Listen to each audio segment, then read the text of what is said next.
കല്യാണ പല്ലക്ക്. രചന, അവതരണം മിത്രവിന്ദ. സാധാരണയായിട്ട് മാർട്ടിന്റെ വെളിച്ചെണ്ണ കമ്പനിയിൽ നിന്നും ഓട്ടം പോകുന്ന വണ്ടിയിൽ ഡ്രൈവറോടൊപ്പം ഒരു അസിസ്റ്റന്റ് പയ്യനും കൂടി ഉണ്ടാകാറുള്ളതാണ്. എന്നാൽ ഇന്ന് മിക്കവരും ലീവായതുകൊണ്ട് തന്നെ രാഹുൽ ഒറ്റയ്ക്കാണ് പോയത്. മാർട്ടിൻ പറഞ്ഞു കൊടുത്ത ലൊക്കേഷൻ നോക്കിയായിരുന്നു അവന്റെ യാത്ര. എന്തുകൊണ്ടോ അന്നത്തെ ദിവസം അവൻ ഈശ്വരനോട് ഒരുപാട് പ്രാർത്ഥിക്കുന്നുണ്ടായിരുന്നു.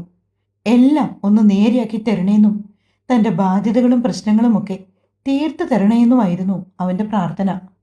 ഈ സമയത്ത് ഗംഗയാണെങ്കിൽ നല്ല ഉറക്കത്തിലാണ്. സമയം 7 അവൾ എഴുന്നേറ്റ് വന്നില്ല എന്ന് കണ്ടപ്പോൾ സുശീല ഓരോന്നൊക്കെ അടക്കം പറയാൻ തുടങ്ങി. രാഹുലിൻ്റെ ബൈക്ക് ഇവിടെ ഇരിപ്പില്ലല്ലോ, അവൻ എവിടെ പോയി ഉഷേ? എനിക്കറിയില്ല ചേച്ചി, കാലത്തെ ബൈക്ക് സ്റ്റാർട്ടാകുന്ന ഒച്ച കേട്ടായിരുന്നു.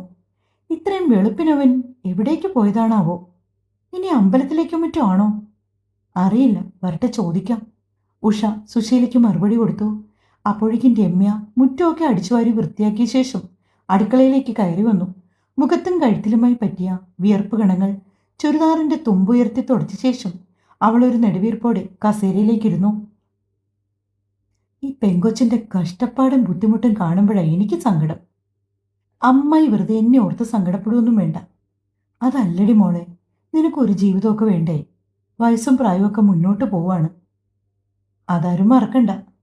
മറന്നിട്ടൊന്നും അല്ലേ ചേച്ചി, സാഹചര്യങ്ങൾ കൂടി ഒത്തുവരണമല്ലോ. കൊള്ളാവുന്ന ഒരുത്തൻ്റെ കയ്യിൽ എൻ്റെ കുഞ്ഞിനെ ഏൽപ്പിക്കണം. അതുമാത്രമേ ഉള്ളൂ ഞാൻ സദാ നേരവും ഭഗവാനോട് പ്രാർത്ഥിക്കുന്നത്. ഇവൾക്ക് നല്ലൊരു ബന്ധം കിട്ടും. ഇവളെ പൊന്നു പോലെ നോക്കുന്ന ഒരു തങ്കപ്പെട്ട ചെറുക്കനെ തന്നെ ഈശ്വരൻ ഇവിടെ എത്തിക്കും. കണ്ടോ നീ? എത്തിക്കും, നമുക്കെല്ലാവർക്കും കാണാം. രമ്യ പുഞ്ചിരിയോടെ പറഞ്ഞു. എടി കൊച്ചെ, നീ എന്നെ കളിയാക്കൊന്നും വേണ്ട. ഞാനുള്ള കാര്യം തന്നെയാ പറഞ്ഞത്. ആയിക്കോട്ടെ, ഞാൻ കളിയാക്കിയതൊന്നുമല്ല, ഉള്ള കാര്യം പറഞ്ഞതാ. രമ്യ ചിരിച്ചുകൊണ്ട് മറുപടി കൊടുത്തു. ആ പെണ്ണ് ഇതുവരെയായിട്ടും എഴുന്നേറ്റില്ലല്ലേടി? സുശീല ചോദിച്ചതും രമ്യയും ഉഷയും പരസ്പരം ഒന്ന് നോക്കി. താനും രമ്യയും മാത്രം ഉള്ളപ്പോഴാണെങ്കിൽ ഒരു കുഴപ്പവുമില്ല. രമ്യ ഇഷ്ടമുള്ളപ്പോൾ എഴുന്നേറ്റ് വന്നാലും ഇവിടെ തങ്ങളാരും അത് ചോദിക്കാനും പോകില്ല. പക്ഷെ ഇതിപ്പോ ഉഷയുടെ സഹോദരന്മാരുണ്ട്, നാത്തൂനുണ്ട്, ചെറിയമ്മയുണ്ട്. അവരൊക്കെ കണ്ടാൽ എന്ത് കരുതുമെന്ന് ഒരു സങ്കടം ഉഷയ്ക്ക് ഉള്ളിൻ്റെ ഉള്ളിലുണ്ടായിരുന്നു.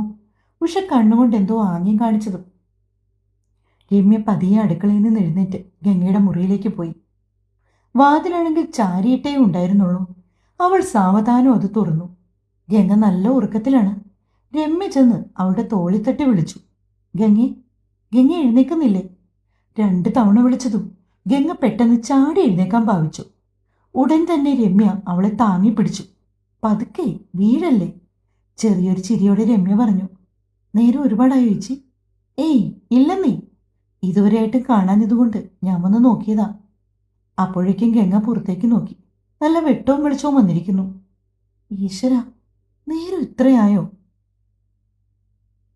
അവൾ സ്വയം പിറുപിറുത്തു. നോക്കിയപ്പോൾ സമയം 7:45. ചേച്ചി, സത്യമായിട്ടും സമയം ഇത്രയായെന്ന് ഞാൻ അറിഞ്ഞില്ല കേട്ടോ. അതൊന്നും കുഴപ്പമില്ലടോ, എങ്ങവാ, ഞാൻ ചായ എടുത്തു വെക്കാം. രമ്യ അവളുടെ ചുമലിൽ ഒന്ന് തട്ടിയ ശേഷം പുറത്തേക്ക് ഇറങ്ങിപ്പോയി. മുടി മുഴുവൻ വാരിക്കെട്ടി ഉച്ചയിൽ ഉറപ്പിച്ചുകൊണ്ട് ഗംഗയും അവളുടെ പിന്നാലെ ചെന്നപ്പോൾ സുശീല അവളെ അടിമുടിയൊന്ന് നോക്കി. അവരുടെ ആ നോട്ടവും ഭാവവും കണ്ടപ്പോൾ ഗംഗയ്ക്ക് സങ്കടമാണോ കുറ്റബോധമാണോ എന്ന് തിരിച്ചറിയാൻ പറ്റിയില്ല. സോറി, അവൾ സുശീലയെ നോക്കി പറഞ്ഞു. അത് കേട്ടതും സുശീലയ്ക്ക് എന്തോ വലിയ അവാർഡ് കിട്ടിയതുപോലെ തോന്നി. എന്താ മോളെ, എന്തു പറ്റി? മോളെന്തിനാ എന്നോട് സാറിയൊക്കെ പറയുന്നേ? ഞാൻ ഉറങ്ങിപ്പോയി അമ്മായി. മോൾ ചെന്ന് പല്ല് തെച്ച് മുഖമൊക്കെ കഴുകിയിട്ട് വാ. ദേ ഇവിടെ ചായയൊക്കെ എടുത്ത് വെച്ചിട്ടുണ്ട്, വന്നിരുന്ന് കുടിക്ക്. സുശീലയുടെ ഈ സംസാരം കണ്ടു നിന്ന ഉഷയും രമ്യയും ചിരി അടക്കി പിടിച്ചു. ഗംഗ വേഗം തന്നെ അടുക്കളയുടെ പിന്നാമ്പുറത്തേക്ക് ചെന്നു. കിണറ്റിൻകരയിൽ പോയി ഒരു തൊട്ടി വെള്ളം കോരി മുഖമൊക്കെ കഴുകി. പല്ല് തേച്ച് അവൾ തിരിച്ചെത്തിയപ്പോഴേക്കും രമ്യ അമ്മാവന്മാർക്കായി ദോശയും ചമ്മന്തിയും എടുത്ത് വെക്കുന്നുണ്ട്. ഗംഗി, വിശക്കുന്നുണ്ടെങ്കിൽ എടുത്ത് കഴിക്കൂ കേട്ടോ. ഇല്ല, എനിക്ക് വിശപ്പൊന്നും ഇല്ല ചേച്ചി. രാഹുൽ എവിടെ പോയതാ മോളെ? ഉഷ ചോദിക്കുമ്പോഴാണ് ഗംഗ അവനെക്കുറിച്ച് ഓർത്തതുപോലും. രാഹുല് വെളുപ്പാങ്കാലത്ത് എണീറ്റ് ബൈക്ക് ഓടിച്ചു പോകുന്ന ശബ്ദം കേട്ടു. അമ്പലത്തിൽ പോയതാണെങ്കിൽ തിരിച്ചു വരേണ്ട സമയം കഴിഞ്ഞു. ഉഷ സ്വയം പറയുകയാണ്. എവിടെ പോവാണെന്ന് എന്നോട് പറഞ്ഞില്ലമ്മേ. അതെയോ? ഇത്രയും നേരമായിട്ടും ആ ചെറുക്കനെ കാണുന്നില്ലല്ലോ. എടി രമ്യേ, നീ ആ ഫോൺ എടുത്തൊന്ന് വിളിച്ചേ. പെട്ടെന്ന് ഉഷയ്ക്ക് പരവശമായി. രമ്യ തൻ്റെ മുറിയിലേക്ക് ചെന്നിട്ട് ഫോണെടുത്ത് രാഹുലിൻ്റെ നമ്പറിലേക്ക് വിളിച്ചു. 2-3 തവണ ഫുൾ റിങ് ചെയ്തിട്ടും അവൻ കോൾ അറ്റൻഡ് ചെയ്തില്ല. അമ്മ അവൻ എടുക്കുന്നില്ലല്ലോ. അതെന്താണ് മോളെ എടുക്കാത്തത്? അവൻ കൂട്ടുകാരോടൊപ്പം ആയിരിക്കും അമ്മേ. കുറച്ച് കഴിയുമ്പോൾ എൻ്റെ കോള് കാണുമ്പോൾ തിരിച്ചു വിളിക്കും. എന്നാലും അങ്ങനെ അല്ലല്ലോടി.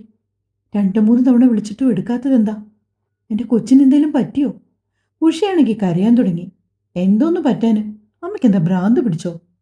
അമ്മ അവന് ഇൻസ്റ്റാഗ്രാമിൽ ഇടാൻ വല്ല റീൽസും എടുക്കുന്നതായിരിക്കും. നമ്മുടെ കോള് വരുമ്പോൾ അവന് ഡിസ്റ്റർബൻസ് ആകുമല്ലോ. അതുകൊണ്ടാകും. അമ്മ വേണ്ടാത്ത ഒന്നും ചിന്തിച്ചു കൂട്ടണ്ട. എടി, എനിക്കെന്തോ പേടി പോലെ തോന്നുന്നു. അവൻ്റെ കൂട്ടുകാരുടെ ആരുടെയെങ്കിലും നമ്പറുണ്ടോ? അനീഷിൻ്റെ നമ്പറുണ്ടോടി നിന്റെ കയ്യിൽ? അവനെ ഒന്ന് വിളിച്ചു നോക്കാമോ? അമ്മ, അനീഷണ്ണനൊക്കെ രാവിലെ ഓട്ടം പോയി കാണും. അമ്മയ്ക്കിത് എന്തു പറ്റി? രമ്യ അവരെ നോക്കി ചെറുതായിട്ടൊന്ന് ദേഷ്യപ്പെട്ടു. എടി, നിനക്കൊന്ന് വിളിച്ചു നോക്കിക്കൂടി അനീഷിനെ.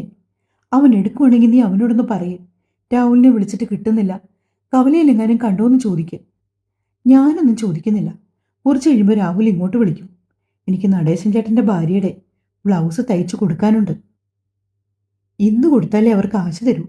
അത് കിട്ടിയിട്ട് വേണം പലചരക്കടയിലെ പറ്റി തീർക്കാൻ. സന്തോഷേട്ടൻ ഇന്ന് കാശ് മുഴുവൻ തന്നേക്കാന്ന് പറഞ്ഞിട്ടാ കഴിഞ്ഞ ദിവസം ഞാൻ സാധനം മേടിച്ചുകൊണ്ട് പോകുന്നത്. രമ്യ തുണി തയ്ക്കാൻ വേണ്ടി അവളുടെ മുറിയിലേക്ക് പോയി. മോളെ, നീ ഒന്ന് വിളിച്ചു നോക്കി. അവൻ എന്താ ഫോൺ എടുക്കാത്തത്? ഉഷ വീണ്ടും പരവശത്തോട് ഗംഗയെ നോക്കി പറഞ്ഞു. അമ്മ, പേടിക്കാനൊന്നുമില്ല. രാഹുൽ തിരിച്ചു വിളിച്ചോളും. ചേച്ചി പറഞ്ഞതുപോലെ റീൽസ് വല്ലതും എടുക്കുമായിരിക്കും. ആണോ? അങ്ങനെയൊക്കെ ഉള്ളതാണോ മോളെ? എനിക്ക് ഈ കുന്ത്രാണ്ടത്തെക്കുറിച്ച് ഒന്നും അറിയില്ല, അതുകൊണ്ടാ. അതെ അമ്മേ, കോള് വരുമ്പോൾ അറ്റൻഡ് ചെയ്താൽ വീഡിയോ ചിലപ്പോൾ കട്ടായി പോകും, അതുകൊണ്ടാ. അമ്മ ആവശ്യമില്ലാത്ത ഒന്നും കരുതി കുട്ടി പേടിക്കണ്ട. എൻ്റെ കുഞ്ഞെ, എനിക്കെന്തോ പെട്ടെന്ന് ആകെ ഒരു എന്തൊക്കെ കാര്യം പറഞ്ഞാലും വഴക്കുണ്ടാക്കിയാലും അവൻ എൻ്റെ മകനല്ലേ. നേരത്തോട് നേരമായിട്ട് അവൻ വന്നില്ലെങ്കിൽ ഞാൻ ഈ മുറ്റത്ത് അവനെ നോക്കിയിരിക്കും. ചിലപ്പോൾ വെളുപ്പിന് 1 മണിക്കും 2 മണിക്കും ഒക്കെ ആയിരിക്കും വരുന്നത്. നീ ഈ പറഞ്ഞതുപോലെ വീഡിയോ എടുക്കാനായിട്ട് തമിഴ്നാട്ടിലും മറ്റും ബൈക്കിൽ പോകും. സവാരി കഴിഞ്ഞവൻ തിരിച്ചു വരുന്നതുവരെ എനിക്കൊരു സമാധാനവും ഇല്ല. ഉഷ പിന്നെയും ഓരോന്നോർത്ത് പറയുകയാണ്. സുശീൽ അവരുടെ അടുത്തേക്ക് വന്നതും ഉഷ പെട്ടെന്ന് സംഭാഷണം നിർത്തി. എടി ഉഷേ, ഞാനും ഒന്ന് പോവാടി. അതെന്താ ചേച്ചി പെട്ടെന്ന് ധൃതി വെച്ച് പോകുന്നത്? ശനിയാഴ്ച പോകാന്നല്ലേ പറഞ്ഞത്? ഓ, ഇവരൊക്കെ ഉണ്ടല്ലോ. ഇവരുടെ കൂടെ പോവുകയാണെങ്കിൽ പിന്നെ മിണ്ടിയും പറഞ്ഞ് ബസ്സിലങ്ങ് ചെല്ലാം. നീ ഇത്തിരി ചൂടുവെള്ളം ഉണ്ടാക്കിക്കേ. കുളിച്ചിട്ട് പോവുകയാണെങ്കിൽ ഒരു ഉന്മേഷം കിട്ടും. അരഭിത്തിയിലിരുന്ന വെളിച്ചെണ്ണക്കൊപ്പിയിൽ നിന്നും ഒരൽപ്പം ഉള്ളം കൈയിലേക്ക് പകർന്നൊഴിക്കുന്നതിനിടെ സുശീല പറഞ്ഞു. വേഗം തന്നെ ഉഷ ചെന്ന് ഒരു അലുമിനിയം കലത്തിൽ കുറച്ച് വെള്ളം കോരി. മുറ്റത്ത് തന്നെ വെള്ളം ചൂടാക്കാനായി ഒരടുപ്പുണ്ടായിരുന്നു. കുറച്ച് ചകിരിയും കൊതുമ്പും ഒക്കെ കൂട്ടി തീപിടിപ്പിച്ച ശേഷം അവൾ വെള്ളം കലം എടുത്ത് അടുപ്പത്തേക്ക് വെച്ചു. അങ്ങനെ ഏകദേശം 10 മണിയോടുകൂടി ഉഷയുടെ സഹോദരന്മാരും ചെറിയമ്മയും സുശീലയും ഒക്കെ അവരോട് യാത്ര പറഞ്ഞിറങ്ങി. അവർ പോയിട്ട് കഴിക്കാമെന്ന് കരുതി രമ്യ തയ്യൽ തുടരുകയായിരുന്നു. 10 മണിയായപ്പോൾ ഗംഗയ്ക്കും രമ്യയ്ക്കുമൊക്കെ നല്ല വിശപ്പ് തോന്നി. അങ്ങനെ അവർ മൂവരും കൂടി കുറച്ച് കട്ടൻ ചായ ഉണ്ടാക്കി ദോശയും ചമ്മന്തിയൊക്കെ കഴിച്ചു. രാഹുലിനെ ഒന്നുകൂടി ഒന്ന് വിളിച്ചു നോക്കാമെന്ന് പറഞ്ഞ് രമ്യ വീണ്ടും അവൻ്റെ നമ്പറിലേക്ക് ഡയൽ ചെയ്തെങ്കിലും അവൻ ഫോൺ എടുത്തില്ല. അപ്പോഴേക്കും രമ്യയ്ക്കും ഉള്ളിൽ എന്തൊക്കെയോ പേടി പോലെ തോന്നിത്തുടങ്ങി. രമ്യയുടെ നെറ്റി ചൊളിയുന്നതും മുഖം മാറുന്നതുമൊക്കെ ഗംഗയും ശ്രദ്ധിക്കുന്നുണ്ടായിരുന്നു. ഗംഗ അവനെ വിളിച്ചായിരുന്നോ? ഇല്ല ചേച്ചി, ഞാൻ വിളിച്ചില്ല. ഇത്രയും നേരമായിട്ട് അവൻ ഫോൺ എടുക്കുന്നില്ലല്ലോ. 8 മണിയായപ്പോൾ ഞാൻ ആദ്യം വിളിച്ചതാ. ഇതിപ്പോൾ 2-2.5 മണിക്കൂറായി. ചെറുക്കനിത് എവിടെ പോയി കിടക്കുക? രമ്യ വീണ്ടും അവൻ്റെ ഫോണിലേക്ക് കോൾ ചെയ്തുകൊണ്ടിരുന്നു. ഭക്ഷണം കഴിച്ച പാത്രങ്ങൾ കഴുകി വെച്ച ശേഷം ഗംഗയും തൻ്റെ മുറിയിലേക്ക് ചെന്ന് ഫോണെടുത്തു. അവളും രാഹുലിൻ്റെ നമ്പറിലേക്ക് വിളിച്ചു. ഫോൺ എടുക്കാതെ വന്നപ്പോൾ ഗംഗയ്ക്കും വലിയ പേടിയായി. ഈശ്വര, എൻ്റെ ഭഗവാനെ, രാഹുലേട്ടനൊന്നും വരുത്തരുതേ. എവിടെ പോയോ ആവോ? അവളുടെ നെഞ്ചിരിപ്പ് വർദ്ധിച്ചു. ചേച്ചി, രാഹുലേട്ടനെ വിളിച്ചിട്ട് ഫോൺ എടുക്കുന്നില്ല. ഗംഗ കരഞ്ഞുകൊണ്ടാണ് രമ്യയുടെ അടുത്തേക്ക് വന്നത്. ഞാൻ അനീഷണ്ണനെ ഒന്ന് വിളിച്ചു നോക്കട്ടെ എന്ന് പറഞ്ഞ് രമ്യ രാഹുലിൻ്റെ കൂട്ടുകാരനായ അനീഷിൻ്റെ നമ്പറിലേക്ക് കോൾ ചെയ്യാൻ തുടങ്ങിയതും രാഹുൽ ഇങ്ങോട്ട് തിരിച്ചു വിളിച്ചതും ഒരുമിച്ചായിരുന്നു. എടാ, എത്ര നേരമായിടാ നിന്നെ വിളിക്കുന്നു? നീ ഇതെവിടെ പോയി കിടക്കുക? കോള് കണ്ട തിരിച്ചു വിളിക്കാനുള്ള മര്യാദ പോലും ഇല്ലേ നിനക്ക്? ഞാനൊരു ഓട്ടം വന്ന ചേച്ചി. എവിടെ? കോയമ്പത്തൂര്. എന്നിട്ട് എന്താടാ നീ ആരോടും പറയാതെ പോയത്? ഇന്നലെ രാത്രിയിൽ എല്ലാരും കിടന്നു കഴിഞ്ഞപ്പോഴാ ഓട്ടം കിട്ടിയത്. നിനക്ക് ഗംഗയോടെങ്കിലും ഒന്ന് പറഞ്ഞു പോകരുതേ? രമ്യ ദേഷ്യത്തിൽ രാഹുലിനോട് ചോദിച്ചു. പക്ഷെ അവൻ മറുപടിയൊന്നും പറഞ്ഞില്ല. അമ്മ എന്തി? അമ്മ സരോജിനി ചേച്ചിയുടെ വീട്ടിലേക്ക് പോയതാ. രാവിലെ വിളിച്ചിട്ട് നീ എടുക്കാഞ്ഞപ്പോ അമ്മ ഉടക്കടി നിന്തൊരു ബഹളമായിരുന്നു എന്നറിയോ? നീ വല്ല റീൽസും പിടിക്കുമായിരിക്കുമെന്ന് കരുതിയാ ഞാനിരുന്നത്. ഓട്ടം പോയ വിവരം വല്ലതും ഞാൻ അറിഞ്ഞോ?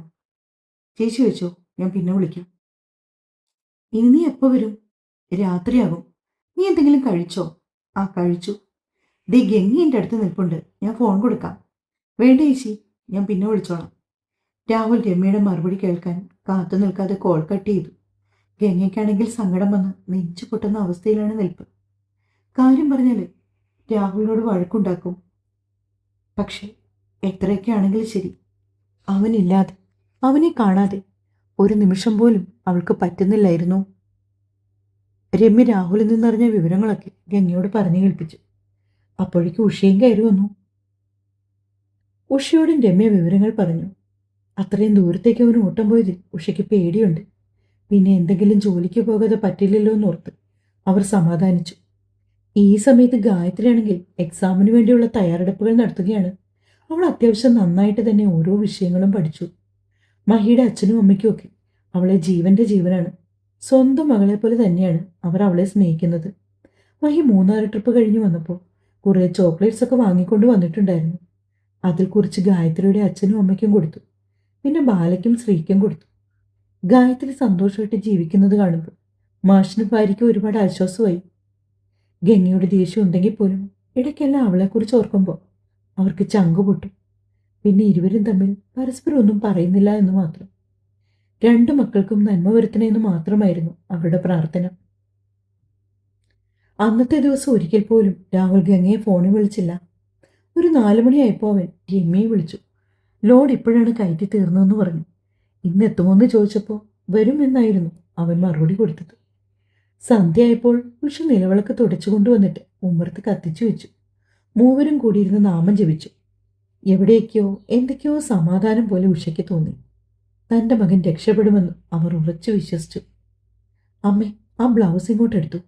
ശോഭന ചേച്ചി ഇപ്പോൾ വരും. രമ്യ പറഞ്ഞത് കേട്ട് ഉഷ ഓടിച്ചെന്നിട്ട് ബ്ലൗസ് എടുത്ത് തേച്ചു മടക്കി ഒരു കവറിലിട്ടു. അപ്പോഴേക്കും ഒരു കാറ് വന്നിട്ട് അവരുടെ വീട്ടുപടിക്കൽ നിന്നു. തുടരും. പനിയായതുകൊണ്ടാണ് കഥ ലേറ്റായത്. ചെറിയ പാട്ടാണെങ്കിലും എന്നും തരാട്ടോ. സ്നേഹത്തോടെ സ്വന്തം മിത്ര. Thank you.